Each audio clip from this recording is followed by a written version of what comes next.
Ahoj. Áno, 3,2, presne tak. Teším sa. Na trhu banky znižujú úrokové sadzby. Úrok 3,2. Čo to môže znamenať pre vašu hypotéku? Poďme sa na to spoločne pozrieť. Pri hypotéke vo výške 150 000 s dobou splatnosti na 30 rokov je úroková sadzba u klienta 4,2. Takýto klient, keby sa teraz rozhodol riešiť svoju hypotéku a mal by na nej úrok 3,2, tak pri rovnakých parametroch je rozdiel na mesačnej splátke vo výške 84,83 eur. Aký postup by mal zvoliť klient, ktorý sa rozhodol znížiť svoj úrok na hypotéke? Poprvé, navštívte svoju banku a jednajte so svojím retenčným oddelením o možnosti reštartu vašej úrokovej sadzby. Tento spôsob odporúčam ako prvý, pretože je pre vás najrýchlejší a najlacnejší.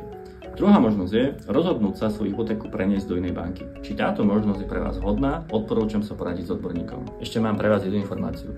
Na vašej hypotéke môžete mať aktuálne úrok aj 3%. Ale poznáte to. Nie vždycky to je najlacnejšie, je to najlepšie pre vás. Pre viac informácií nasledujte na našich sociálnych sieťach.